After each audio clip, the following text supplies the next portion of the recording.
experto de esta familia sin censura en petróleo y energía, al doctor Ángel Valderas Puga, que se conecte con nosotros. Quería, a manera de preámbulo, de contexto, presentar parte de esto que recogimos allá en Dos Bocas para que también comentara, porque mucho hemos hablado de Dos Bocas, de la importancia de la refinería, pero el haber ido hasta allá, ver lo que vimos, querido doctor, pues es otro boleto, porque te da otra idea. La idea con la que vengo es que ningún video de Rocío Nale, y se lo dije, ningún video que ha presentado el presidente en la mañanera, ningún video que circule en redes sociales le hace justicia a lo que ven los ojos del humano cuando está ahí en Dos Bocas, y espero no escucharme muy desbordado, pero así verdaderamente lo pienso y lo siento. Doctor, gracias por tu paciencia y gracias por estar aquí.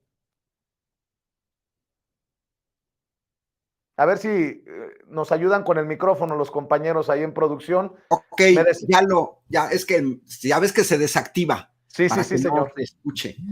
Pues mira, comienzo con esta tacita de 2018 histórica. AMLO presidente 2018, juntos haremos historia. Esta taza no la mandé a hacer hoy en la mañana, viene de la campaña presidencial de 2018 y es muy relevante. Por un lado está Andrés Manuel con algo que la pandilla de Lorenzo Córdoba ha tratado de censurar, el caricaturista Hernández de La Jornada, pero por otro lado, escuchando la entrevista de Rocío Nale, viendo Sin Censura, o escuchando a Paco Cruz, pues aquí dice juntos. Hay mucha gente, somos millones de mexicanos que estamos colaborando en esta transformación del país. Te recordarás, Vicente, que yo entre broma y en serio siempre señalé que una refinería no es una casa de Fobiste o del Infonavit que construyes en 2 meses. Las refinerías son estructuras muy complejas. Qué bueno que estuviste por allá. Yo estuve en Houston, vi algunas, pero además viví en Italia y muy cerca de Venecia, a 40 kilómetros de Venecia, en Padua, y ahí estaba la mega refinería de Porto Marghera. Es decir, los que hemos ya estado en instalaciones de este tipo, pues son instalaciones complejas que tienen que trabajar 24 horas al día, 365 días al año, y que tardan en construirse del tamaño de Dos Bocas para procesar 340,000 barriles diarios, pues tardan en construirse 4 años, Vicente. Solamente esta oposición ignorante y de mala fe que tenemos en México, que le apuesta a que le vaya mal el país, un poco lo comentabas en la entrevista anterior con Paco Cruz, pues solamente esta gente estúpida que tuvieron el control del país durante 6 sexenios, que solamente lograron construir una barda, no entienden el significado de construir una refinería, no entienden el significado de la adquisición de 13 plantas de Iberdrola, no lo entienden porque son ignorantes. Y entonces, panistas y priistas que hoy critican a la política de la 4T, pues imagínense, nos están exhibiendo como si nos hubiéramos subido a un avión. Cada vez queda más claro, México era un avión en donde el piloto era Felipe Calderón después de las 3 de la tarde. ¿Te acordarás aquella famosa lona de Gerardo Fernández Noroña en el Congreso con una pregunta muy racional, ¿eh? O sea, si tú te subirías a un auto, a un avión, a un helicóptero manejado por un borracho, y entonces, ¿por qué le dejas manejar el país? Y acuérdate que Calderón se molestó tremendamente. Pero eso nos exhiben, Vicente. 4 años la construcción de una refinería, 3 años y medio la India logró construir una del tamaño de Dos Bocas, pero después viene la fase de prueba. Esta gente estúpida, repito, estúpidos los de la oposición en México, creen que termina, bueno, ni una casa, Vicente, ni una casa que tú adquieras la puedes habitar inmediatamente al día siguiente, ni una casa. porque la tienes que amueblar, tienes que checar las instalaciones, etcétera. No se diga una refinería.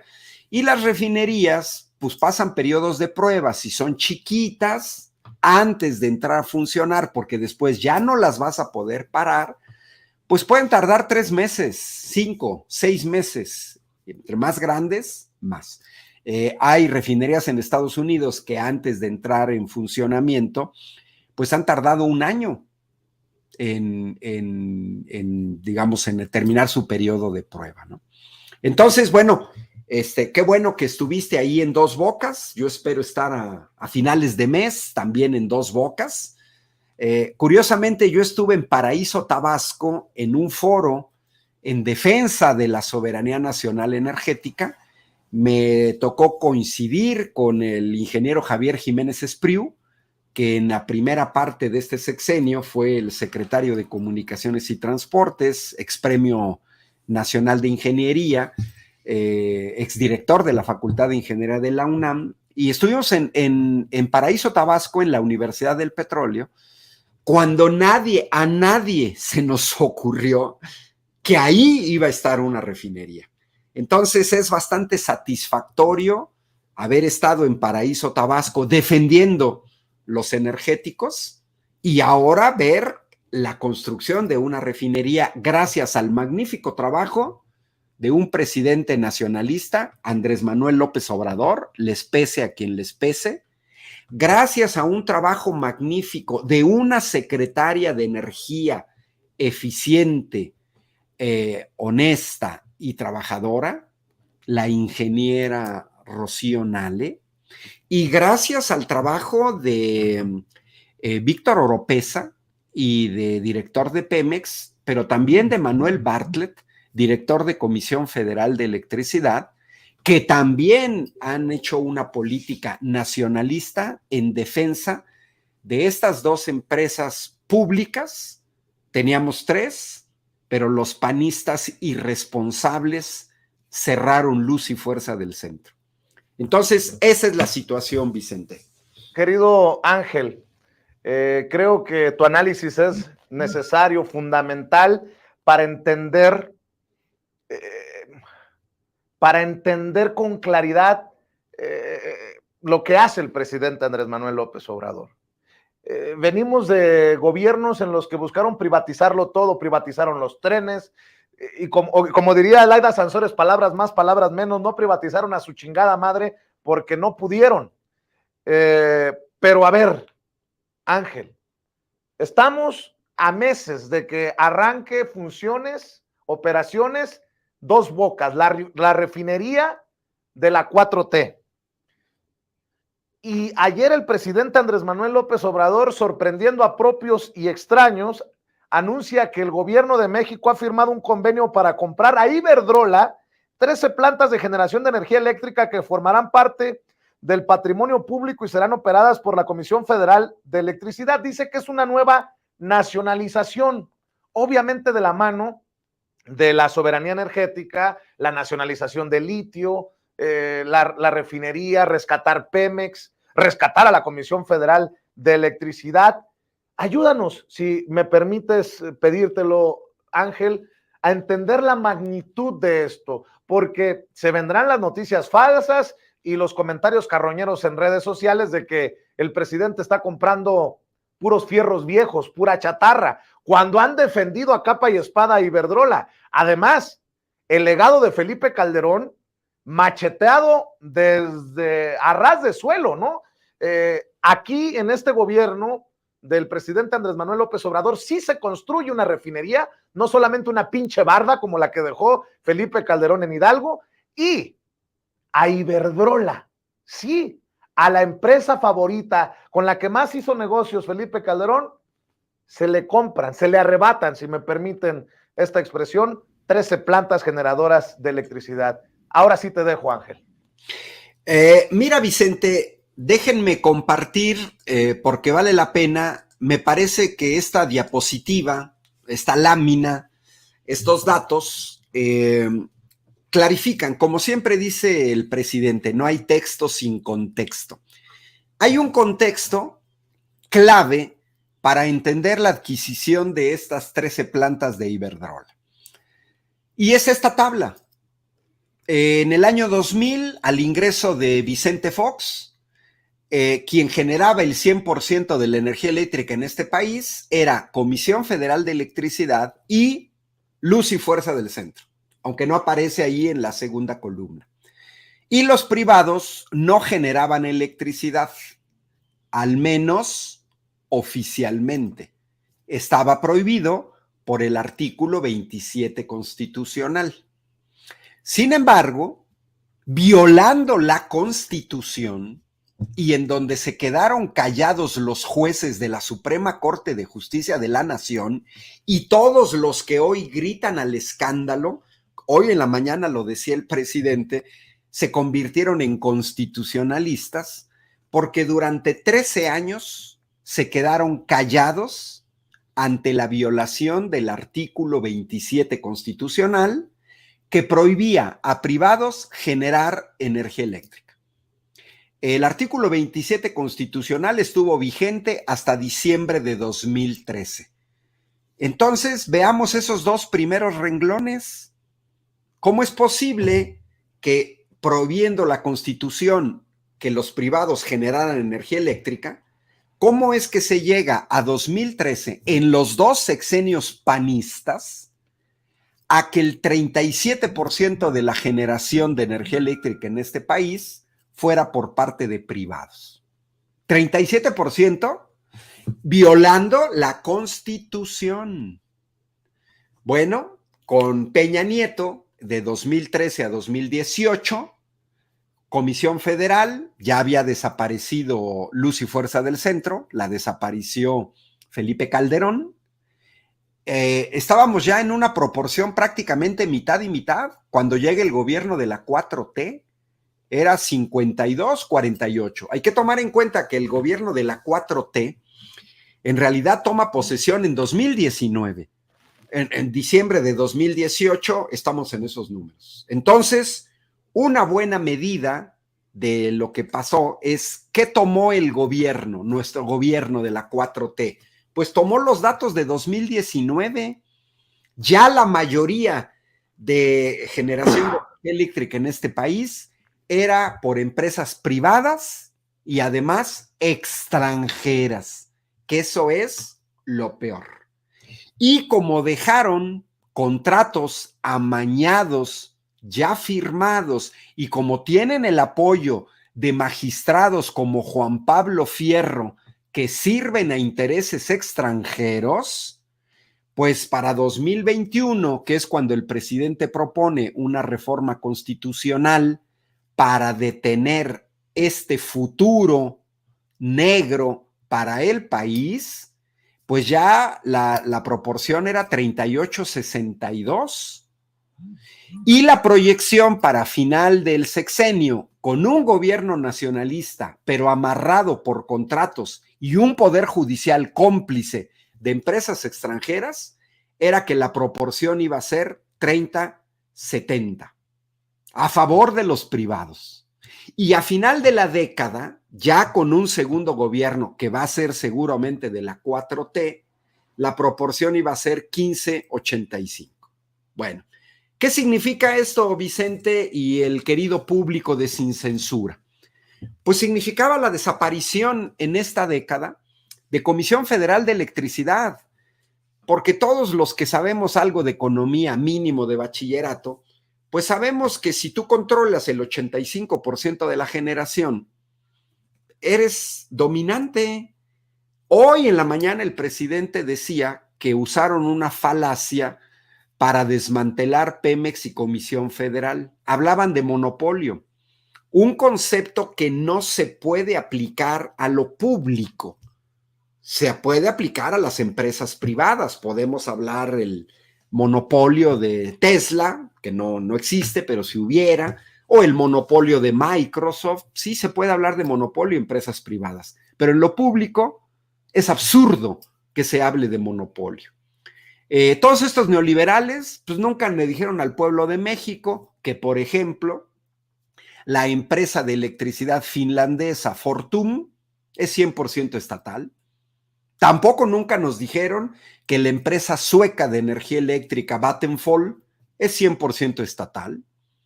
Ocultaron que en Francia el 85% de la electricidad estaba controlado por la empresa estatal Électricité de France y que el neoliberal Emmanuel Macron llevó ese porcentaje al 100% estatal.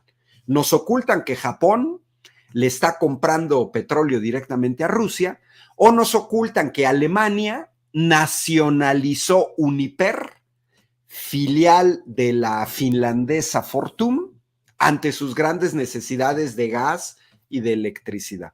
Entonces, esta tabla que acabo de presentar, todos la deberíamos de tener en mente. Urgía al país, no a Andrés Manuel López Obrador, no a Morena, no al gobierno de la 4T, le urgía al país recuperar la soberanía en el sector energético.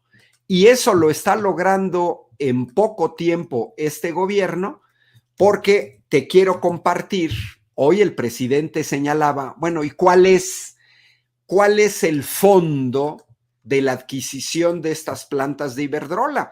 Y justamente el presidente dice, mantener precios que la gente pueda pagar. ¿Por qué? Porque si ahorita se comparte la pantalla, y se ve, mira, esta pantalla es clave para entender lo que señala el presidente. Es el aumento de precios en 2021, entre enero y diciembre, y ve arriba Italia, Francia, España, Alemania. Iberdrola es española. Arriba de 5,000 pesos el megavatio hora, ¿no? 5 pesos el kilovatio hora. Y veamos el caso de México, hasta abajo incluso de Estados Unidos. Entonces, esta cuestión de los precios, lo que no entienden panistas y priistas es que también ellos se ven beneficiados con el hecho de que no haya aumentado el precio de la gasolina y que no aumente el precio de la electricidad. A mí me sorprende, verdaderamente me sorprende, que haya mexicanas y mexicanos, entre comitas, que defiendan que empresas extranjeras controlen nuestro sector energético, sea las gasolineras extranjeras o sea las empresas de generación de energía eléctrica. Porque una vez que estas empresas controlan el mercado, dominan las tarifas. Y entonces ahí sí, Vicente, es parir chayotes. Porque te venden la electricidad, el diésel, el gas, al precio que ellos quieren. Porque tienen el control y lo pueden hacer. A eso íbamos. A eso se refiere el presidente cuando habla de una nacionalización. Es retomar el control. Con esta adquisición se pasa más o menos al 55% de generación de energía eléctrica en 5 meses, porque hay que esperar a que se concrete, a que Comisión comience a operar las plantas, pero digamos que en este año vamos a estar ya en una proporción 55-45. ¿Eso qué significa? Significa que vamos a regresar a la proporción que existía en 2017. Esa era más o menos la proporción de 2017, de hace 6 años. Era una proporción 55-45, pero a favor del Estado mexicano. No es CFE, no es Manuel Bartlett, no es la CENER, no es ni siquiera el gobierno de la 4T, no. El Estado mexicano, que incluye incluso a estos opositores, traidores a la patria. También ellos están incluidos en el Estado mexicano, desgraciadamente. Pero, Vicente, la medida de la adquisición de las 13 plantas de Iberdrola no es la única. Ya te había comentado que estuve en Hermosillo, en tu tierra. Bueno, no estuve en Álamos, pero estuve en Hermosillo. También he estado en Ciudad Obregón. Escuchando a Arturo Durazo, gobernador, sobre el Plan Sonora, que incluye varias plantas de generación de energía eléctrica a partir de parques fotovoltaicos. Doctor, es decir, sí. nada más una aclaración. Alfonso Durazo, Arturo Durazo era el negro, aquel malandro, no. Horror. Alfonso Durazo, para que luego no vaya a haber malos entendidos. No, y para que luego no me digas que me ando juntando con esa gente, que es como juntarme con García Luna o con Felipe Calderón, o con Lili Telles, ¿no? Guácala. Dice, no, 1000 disculpas al gobernador de Sonora, Arturo Durazo, que Alfonso, además, Alfonso Durazo. Fíjate nada más lo que es la fama de aquel señor.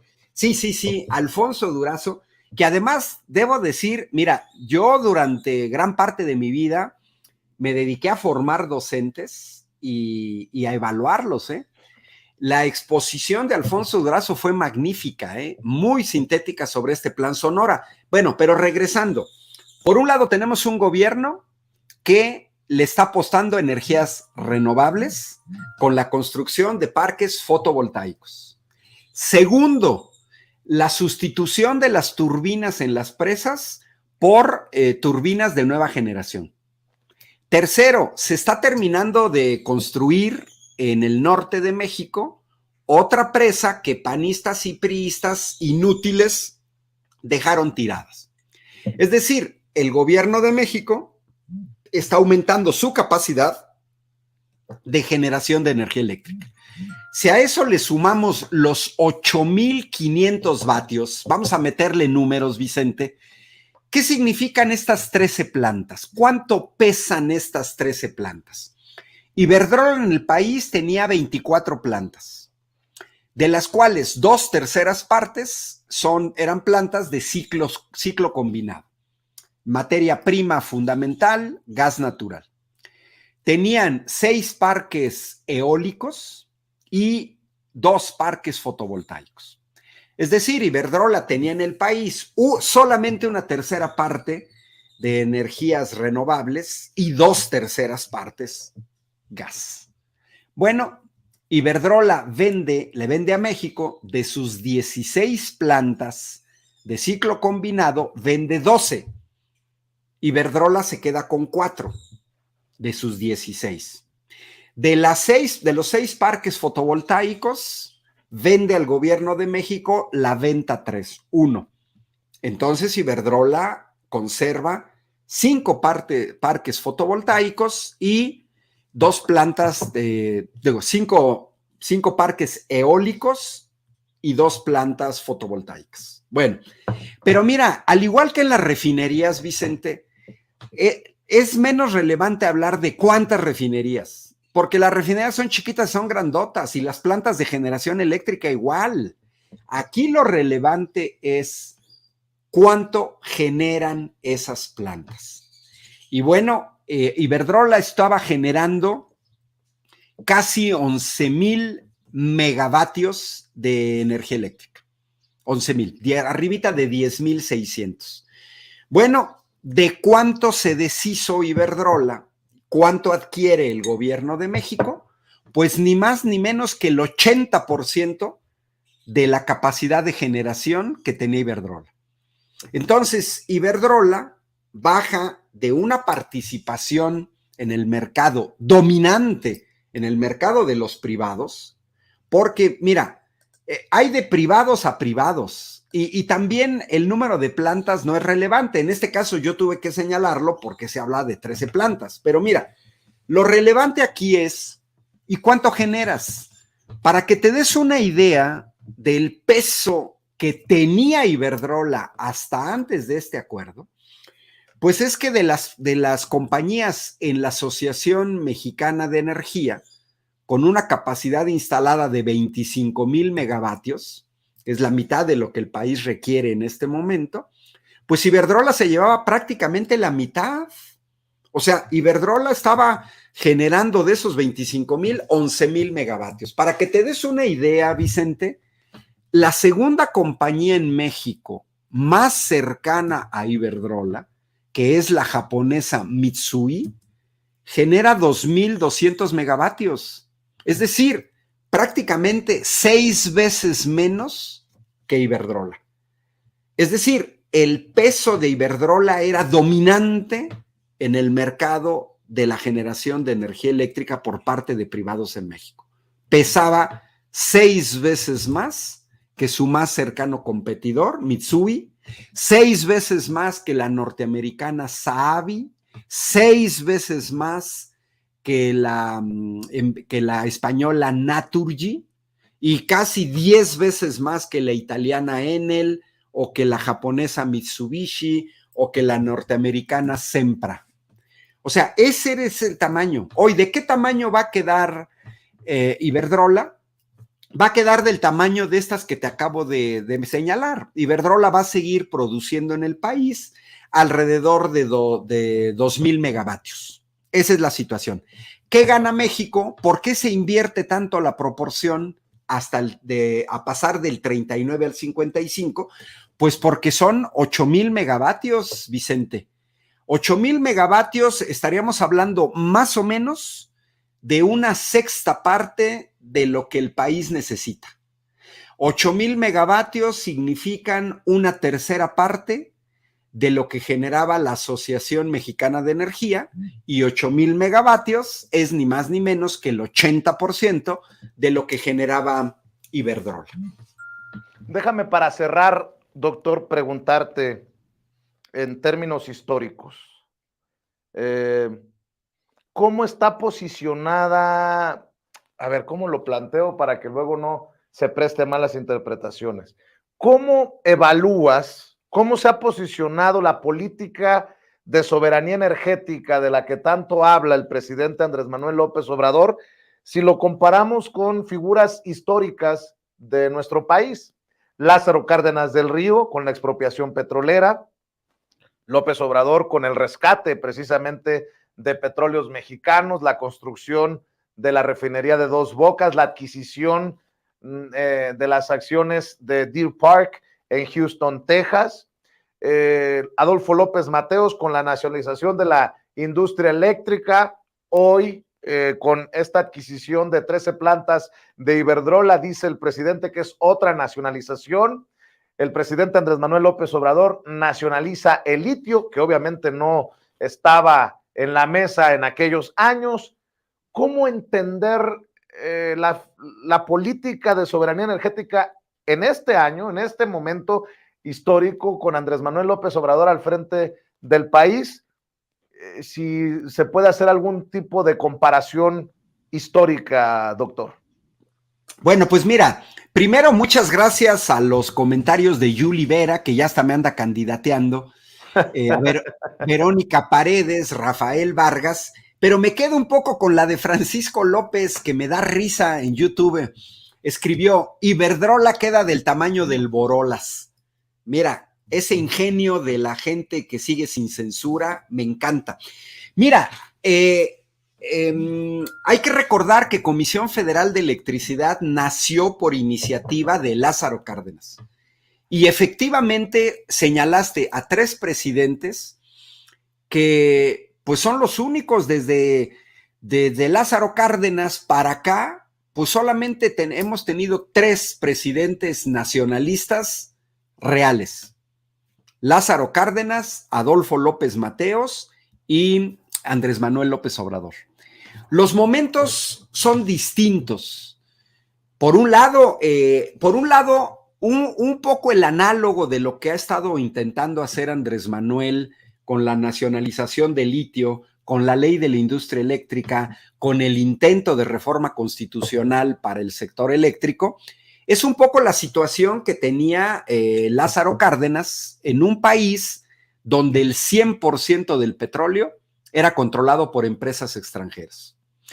Pero también hay similitudes. Hoy el presidente hace una similitud con el uso de Internet. Hay una similitud con lo que pasó en el 60 con Adolfo López Mateos, que le había propuesto a las empresas privadas llevar energía eléctrica a los lugares más apartados del país. De otra manera no detonas desarrollo. Y las empresas privadas se hicieron rosca. Y después vienen una serie de presidentes ultra entreguistas.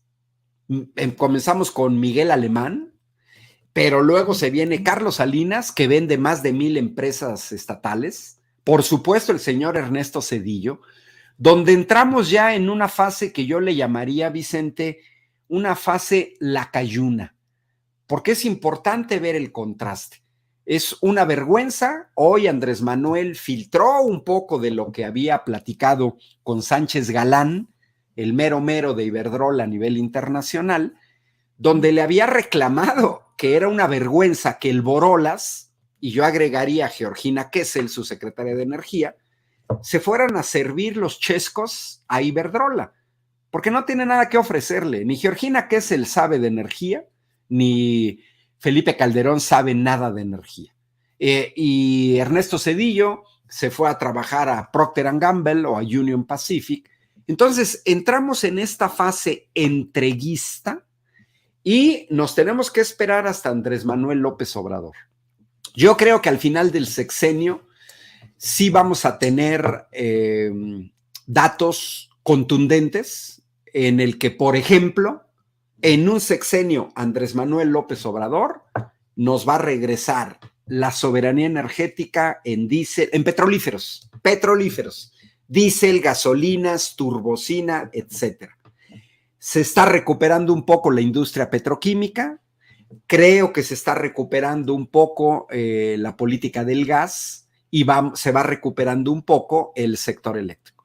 Digamos que a Andrés Manuel le tocó bailar con la más fea, en un contexto de pandemia, en un contexto de fuerte intervencionismo, pues está dando los pasos para enderezar un árbol que se tendría que concretar con otra presidenta nacionalista, ¿no? Así como tú le dijiste a Rocío Nale, ¿no? De la gobernadora de Veracruz, yo digo que la próxima presidenta, que termine esta enorme tarea, porque Vicente, fueron 6 años de desmantelamiento de lo nacional, 36 años, 6 sexenios, o sea, esto es como cuando te dejan un cochinero en tu casa, que prestas tu casa para una fiesta de adolescentes con la neurona alborotada y te dejan un tiradero que no lo vas a arreglar ni siquiera en un día. Acá en México, en esta metáfora, es lo mismo. Nos dejaron tal tiradero que es heroico lo que está haciendo el presidente, claramente un presidente que defiende el interés de mexicanas y mexicanos, incluidos los lobotomizados de la oposición, que no entienden nada, absolutamente no entienden nada. Revisaba un poco en Twitter, no me gusta Twitter, hay mucha gente muy tontita que nada más critica por criticar, señalando que no querías nada con Iberdrola. A ver, las neuronas nos las dieron para usarlas. El cerebro es como un músculo. En neurociencias hay teorías que dicen es como un músculo y que ya se atrofiaron. No sean estúpidos. ¿Qué tiene que ver? Ay, es que no querías nada con Iberdrola. Pues ya Iberdrola entregó el 80% de su generación de energía eléctrica. Ahora, es que eso ya no sirve. Por favor. ¿Por qué era importante la tabla que te presenté, Vicente? Porque hasta el año 2000 los privados no generaban energía eléctrica. Vamos a suponer Iberdrola que llegue en el año 2000, porque ellos mismos dicen que tienen 22 años en México. Bueno, si llegaron en el año 2000, ¿de cuánta antigüedad pueden ser las plantas que construyeron? Máximo de 20 años, pero seguramente hay plantas de 15 o de 10 años. Ahora, que no nos vengan con cuentos estos de la oposición. ¿Que Iberdrola perdía dinero en México? ¿Por qué se pusieron tan perruchis? ¿Por qué movieron sus piezas en el Congreso con una serie de representantes traidores a la patria? ¿Y por qué movieron sus piezas en el aparato judicial? Pues porque era un gran negocio en México. Oye, Vicente, si no pagaban lo que tenían que pagar por usar la red de transmisión eléctrica de Comisión Federal de Electricidad, y si no se hacían cargo de las plantas de respaldo necesarias para resolver el problema de la intermitencia en sus parques fotovoltaicos y en sus parques eólicos, pues era un negociazo redondo. Nada más que hoy, ¿qué les pasó?